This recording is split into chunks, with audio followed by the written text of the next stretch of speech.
எரிபொருள் வால்வ் திடீரென ஆஃப் ஆகி என்ஜின்கள் செயலிழந்ததே அகமதாபாத் ஏர் இந்தியா விமான விபத்துக்கு காரணம் என முதற்கட்ட விசாரணை அறிக்கையில் தெரிவிக்கப்பட்டுள்ளது. நாட்டையே அதிர்ச்சிக்குள் உறைய வைத்த அகமதாபாத் ஏர் இந்தியா விமான விபத்து குறித்த முதற்கட்ட அறிக்கை வெளியாகியுள்ளது.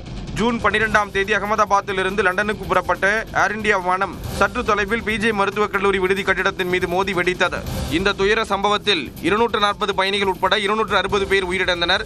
இந்தியாவில் நடந்த மிக மோசமான விமான விபத்தாக கருதப்படும் இது நிகழ்ந்து சரியாக ஒரு மாதம் ஆகும் நிலையில் முதல்கட்ட விசாரணை அறிக்கையை விமான விபத்து புலனாய்வு பிரிவு வெளியிட்டுள்ளது. விமானம் புறப்பட்ட சில வினாடிகளிலேயே என்ஜின்களுக்கு எரிபொருள் செல்லும் வால்வு திடீரென ஆஃப் ஆனது குறித்து விமானிகள் பேசியது காக்பிட் குரல் பதிவில் இடம்பெற்றுள்ளது.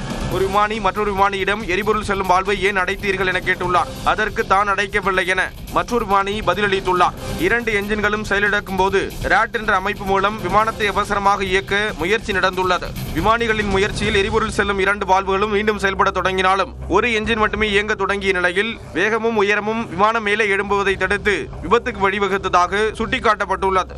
விமானம் வேகமாக தரையிறங்குவதை உணர்ந்து விமானிகளில் ஒருவர் மேடை எச்சரிக்கை விடுத்ததை அடுத்து அது குறித்து விமான போக்குவரத்து கட்டுப்பாட்டு மையம் விசாரிப்பதற்குள் விமானம் விபத்துக்குள்ளானது தெரிய வந்துள்ளது. விமானம் பறந்த பாதையினரையே பறவைகளின் நடமாட்டம் எதுவும் காணப்படவில்லை என்றும் விமான நிலைய சுற்றளவு சுவரை கடப்பதற்கு முன்பே விமானம் உயரத்தை இழக்க தொடங்கி புறப்பட்ட 32 வினாடிகளில் விபத்துக்குள்ளானது என்றும் அறிக்கையில் தெரிவிக்கப்பட்டுள்ளது.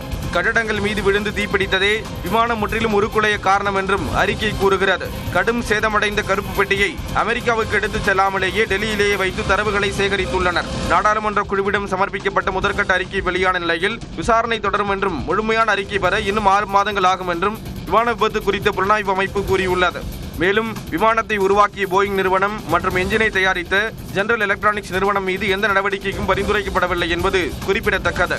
இதனிடையே விசாரணைக்கு தொடர்ந்து முழுமையாக ஒத்துழைப்பதாக ஏர் இந்தியா நிறுவனம் தெரிவித்துள்ளது.